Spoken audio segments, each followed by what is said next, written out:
Hello, everyone. Welcome to the Hornets TV channel, and welcome to sort of the first real player interview we've done here on the channel. I'm Freddie Wakefield, and I'm joined by our top scorer for the season, Mr. Mr. Goals Never Done, former Ghanaian international Chris Dickson. Well, Chris, really, the first question for yourself is how are you? What's been going on since the season ended? Of course, a league and cup double, a fantastic first season for yourself with 20 goals. But what's been going on with you personally? First and foremost, that welcome was mad. I can't lie, that welcome was mad. I love that. So I'm saying, appreciate it. Yeah, no, unbelievable season. Unbelievable season. We set out for promotion. We didn't necessarily set out for the title, but we knew we had a squad that was capable of winning the title. And yeah, we did it. I said to the boys throughout the whole season, stay in the mix. Just keep staying in the mix. And I in my little posts after games and saying like, we're in the mix. There's literally letting the boys know stay in the mix, because if we stay in the mix, we'll have every chance of doing something special this season. And it's turned out to be one of the most special seasons I've ever had. And yeah, just been enjoying it, embracing it. I think we probably enjoyed it a bit too much in regards to the title, winning the title, but the way in which we won it, obviously you can expect that because the way we performed in the final wasn't the best, to be fair. But bottom line is we got the job done. Get the job done. Some boys obviously had a title hangover in the final, but like I said, get the job done, and we've done a double, and it's been amazing. It's been a tremendous season, and I think everyone associated with the club should be proud of themselves. Yeah, most definitely. I think you've hit the nail on the head there. Everyone should be so proud of themselves of the season and where it well how it went. But you said there for yourself that was one of the best seasons you've experienced in your career. Maybe if you had to rank it, almost, of course, you've had some amazing moments. You've played for Ghana, you've played for Bristol Rovers, Charlton, and Gillingham, just to name a few, and you've had so many big moments in your career. But for you, for this season, where does that rank for you? Oh, that's a hard one. It's I can honestly say it's up there. This is what I can say. I would say it's in the top five, but there's been some really big things that I've done in regards to obviously international. Obviously winning the league in Cyprus as well. The FA Trophy with Hornchurch. And yeah, so it's up there definitely. I think in the UK it's my first domestic title. So that's why it's also up there, because someone actually mentioned it to me and I said, Have you won a league over here?" And I was actually like, "Wow, I've never won a league over here." And I've been in playoffs, playoff finals, numerous with Chelmsford, Hornchurch, but actually win a league title in the UK is my first. So that's why it definitely is. It's definitely up there. Yeah, no, that's incredible, especially given how prolonged your career has been. You've played through decades. That's amazing, actually, that this is your first league title. So, no, but it's all the better with the fact that it's with this club. So, no, it's great to sort of be the team that can associate themselves with that bit of history. But we'll talk about the season a bit more in depth now. Of course, for yourself, a man whose whole motto of football is that goals are never done.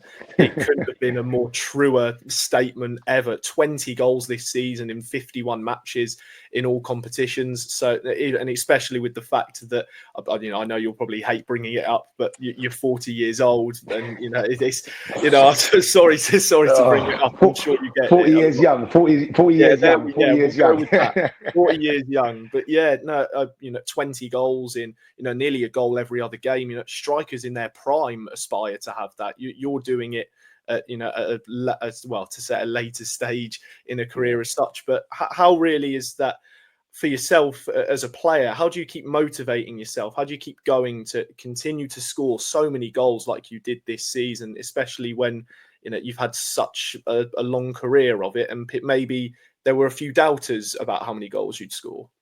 I mean that's pretty much what you said at the end there. That sums it up.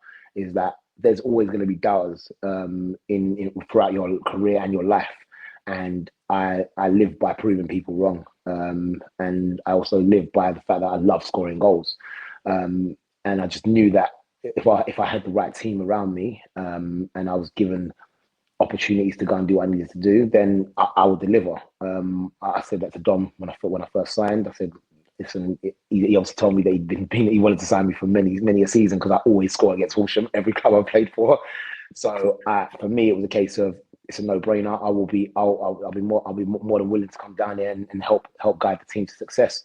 But yeah, for me, that's my motivation. My motivation is obviously that I love scoring goals. It doesn't matter if it comes off my nose, comes off my knee, comes off as long as it's the back of the net. It came off me last. It's mine, and I love proving people wrong.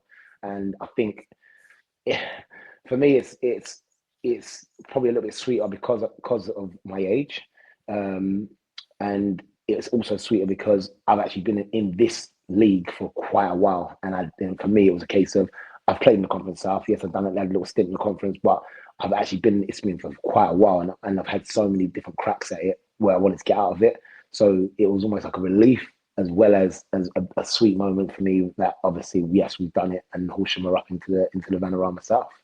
Yeah, big time. No, it's amazing. And you said there about creating big moments that you've had many yourself in a yellow and green shirt this season. None so probably bigger than your hat trick on your birthday. You know, you said in an interview that you found out you were the first player ever to do it. Cristiano Ronaldo couldn't manage to do it, but Chris did. But no, that day at Potter's Bar, overall as a team performance, probably the best Horsham had all season. But probably as well for an individual performance, scoring a hat trick is always great. You did it twice this season, but it's amazing, really. Did you wake up on your birthday thinking, "Yeah, I'm going to score a hat trick today. I'm going to go out and I'm just going to smash it"? I did. I woke up on my birthday not even thinking I was starting. If I'm being honest with you, I thought I played 2 days ago. We had a game 2 days on Boxing Day, and I thought there's no way I'm starting. And Dom spoke to me and just said, "Look, how do you feel?" And I said, "I feel good." Obviously, on your birthday, you have an extra little buzz as well. So it's your birthday, and it's the only most individualistic, singular moment and an occasion in a year that you have to celebrate yourself. It's the day you were born. So for me, it was about having that buzz, spending that good energy, celebrating my birthday. And he said, "Look, I feel like there's a story here." And I was like, "Are you really starting me?" And I was like, "Okay, cool." And yeah, it just unfolded. The way it unfolded was crazy. And then obviously to find out afterwards that I'm the first professional or athlete or footballer to score a hat trick on their 40th birthday. I was like, really? I didn't know. And then obviously, I jumped on Wikipedia straight after and found out it was on there as well. I was like, oh my gosh, it's actually on there. I couldn't believe it. I was like, listen, look, what Guinness Book of World Records don't want to send me something or something. I need time, you know what I mean? No, but yeah, no, it was a great achievement. Again, something I couldn't have achieved without the boys that were around me. And obviously the management and staff that obviously helped us on that day as well. And yeah, I mean, it was a great way to sign up for my birthday. Yeah, massive. And again, before we sort of go on, you mentioned there about the team around you and the characters that you've been with this season. Just before we go on to that, we'll go on to quickly another sweet moment. FA Cup first round, you're drawn away at Chesterfield in League Two. You're a man who has played in the Football League and at high levels in England, and then even in Europe as well. And you come on off the bench and you score a delightful chip over the goalkeeper. There's over 550 Horsham fans going crazy. But for you, a man who has scored and been involved in some massive games, for yourself, was that one of the, as I've sort of asked earlier, is that up there, as you said, in terms of moments for yourself in your career? Again, in the UK, definitely. In the UK, it's definitely up there. It's definitely, for me, it's, I think I scored in the FA Cup first round for Hampton and Richmond as well, but that was a penalty as well against Oldham. But again, the fans, and I can't even fail to mention the fans. The fans that day at Chesterfield were unbelievable, and throughout the season, but that day especially, and we just had to give them something back. And for me, it was, once I got in front of that goal, listen, I still wanted to try and get something out of the game, but it was good that the way in which they reacted and celebrated, it was good that we gave them something back, because Chesterfield isn't around the corner, and and to be a fan, it's a sacrifice to be that committed and that dedicated to your club. And for me, that goal was for them, and obviously just to give something back to say, look, thank you for the support, because you've been tremendous. And and then obviously we've kicked on from there. But yeah, no, definitely that goal was up there, and I like the little chip as well. To be fair, It was a lovely, lovely goal. No, it's absolutely fantastic to watch and witness that. You know, a really big moment of Horsham history. But we'll now go on to the team around you. Of course, if anyone's seen your Instagram stories, you've got Montel Adjumang's TikTok vlogs. You have the cast. It's yourself, Mont, Dan Ajukai, Jake Elliott, and Ola Ogunwamade. It seems like you've got a really nice group there, but between yourselves, of course, you'll go in the same car coming from, I believe it's London, to get to all the games. And then, of course, you have the rest of the boys in the squad, you know, just to name a few, like James Hammond, Jack Strange, Charlie Hester Cook. What's it been like sort of being around those boys? Perhaps have you taught them different elements to their game, or have you maybe learned a few things from younger heads as such to really help yourself integrate into that team and maybe get the best out of a really talented group? Yeah, I mean, I feel like within the group in the car school, obviously we share a lot of information, we share a lot of feelings. It's good that we can travel in together and stay united on that front. And then I think with us coming into the group as well, that was already been there from foundations from seasons before. We definitely learned. I mean, me personally, I've definitely learned from the younger players as well as believing that I've been able to help them in with my experience. Although a lot of them always say, "There's no way you're 40. There's no way you're 40." and James Hammond loves saying, Hammond says to me all the time, "Play like you're 40. Play like you're 40." Because I'm trying to do I'm always trying to do a trick or a Rabana or something, and he's like, "Just play like you're 40." But yeah, no, I mean, listen, it's been nice. It's been very nice in regards to merging, learning about new characters. Obviously, they see us as the London boys, so just learning about how they see things and how they've been brought up in football and going into different scenarios, different games, different tactics. Yeah, you learn about different characters, and I've met so many amazing characters throughout my career. But definitely, again, that changing room is up there with the best of them, because we've learned how to stay united and grow together, and I think it reflects on the pitch as well. That's fantastic to hear. Was that perhaps something that Don De Paula sort of gave as a big message for yourself and maybe the players at the start of the season about having that togetherness? You know, you're all in it together. This is one family at Horsham. And how was that something maybe that he put across to all of you as players maybe at the start of the season? I think with the boys that were there already, they already had that family unity, and I think we had us coming in were more individualistic, so it was about integrating our individualism with their unity and becoming one. And I feel like it happened almost effortlessly. In regards to, like, I mean, I've never met a character like Reece Miles Meekins in my life. He is apart him and Montel Adjumang are the funniest guys in the changing room, bar none. But but I think characters like him, Danny Barker, Charlie Hester Cook, they brought the team together as well, and connected everybody together as well. So it made it felt like in that change room it was us against everybody else, and obviously the management as well. Jimmy Punners, the character in himself, loved that guy to bits. And then Sammy as well. So there's characters within the whole group. But again, it's about learning about those characters, learning about their footballing ability and what they bring to the group. And I think Dom already knew what individually everyone brought to the group. It was just about merging that all together and making it click. And I think I could say honestly, from say November onwards, it clicked. It clicked. It took a while to get going, and obviously you could see in the first half of the season we lost like 8 games, and it was just like, what's going on? But there was little signs here and there that someone's gonna take a hiding soon. Someone's gonna get it. And there was a few of them that did get it, but for me it was just it just clicked. It clicked at the right time, at right times in the season, and obviously we crossed the line. Yeah, no, massively. Even if it was literally just by one goal, so maybe those hidings and the teams that did get it, maybe that just got Yeah, us over the line in the end. But yeah, definitely. yeah, you spoke there about the first half of the season. That instantly brings me back to the game at Champion Hill against Dulwich Hamlet. Of course, a game which no Horsham fan probably wants to revisit. A 5-2 loss on the day.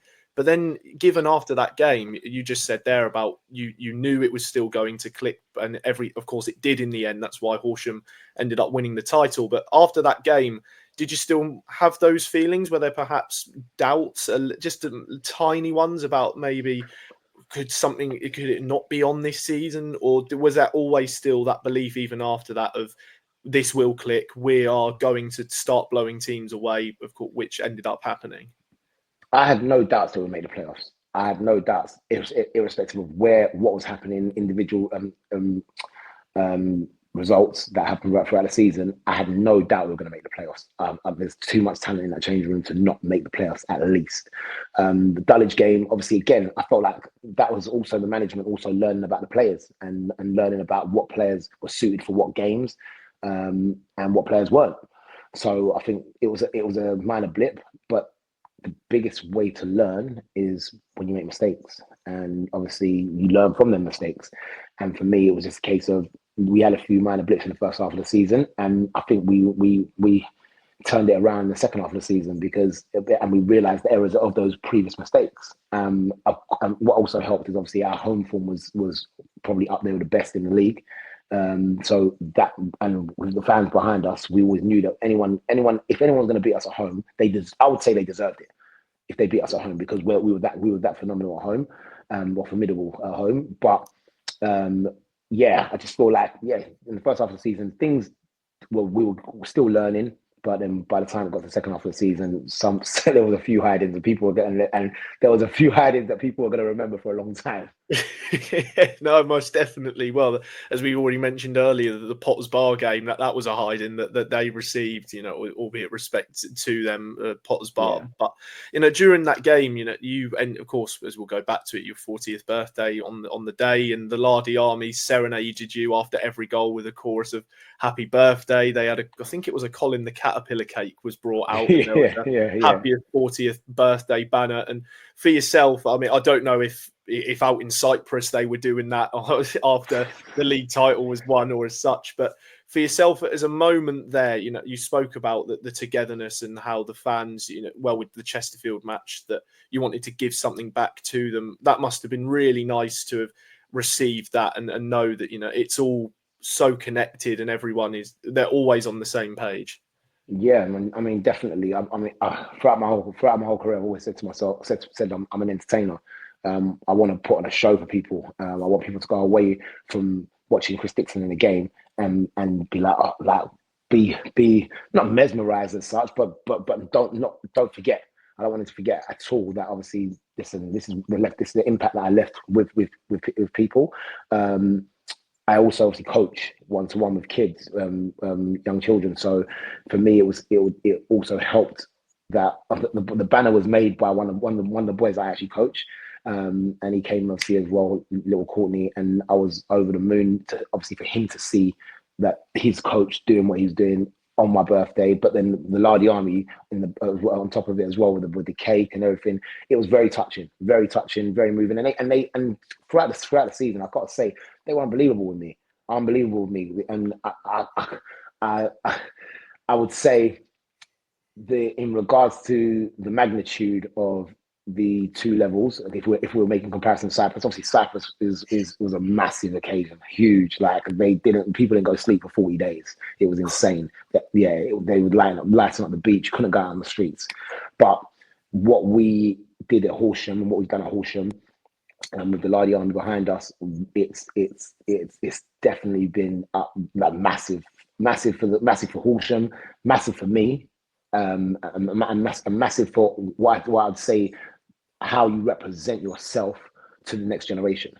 So the kids that obviously I do coach, I came into Legacy Lab, which is my academy, and they were like, "Oh my God, you've done it! Like, can we see your medal? Can we see your medal?" And I'm like, "Here.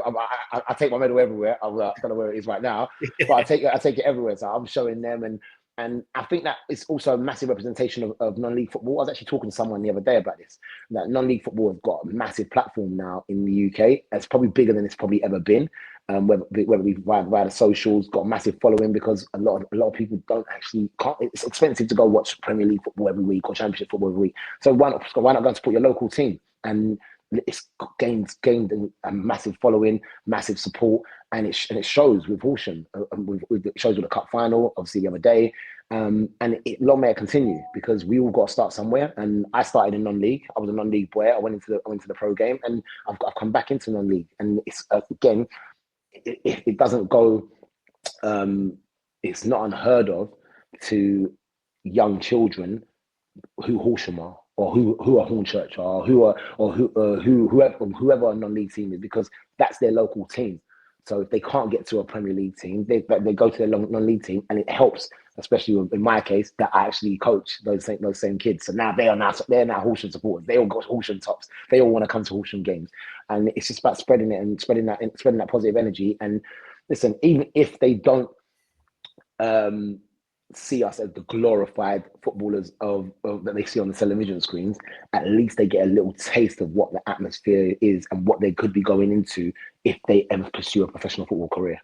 Yeah, absolutely spot on. No, I can't add much more on that. No, completely. It's important to remember that football isn't just a TV show, maybe to a few people, and you've got to support your local side, and that is absolutely massive. And if you see a season like Horsham just had, it becomes that little bit more addictive. You want to go more often. You want to see players like Chris Dickson. You want to see players like Olorogun Wamade and Reece Miles-Meekums. And it's phenomenal. But you mentioned there about, of course, you have your own academy in Legacy Lab, and you're also a scout at Tottenham Hotspur. So is that really, do you think that's your next step after you decide to hang the boots up? Is it going to be straight into coaching and sort of trying to find the next generation maybe of not only non-league players perhaps, but also at a really high senior level?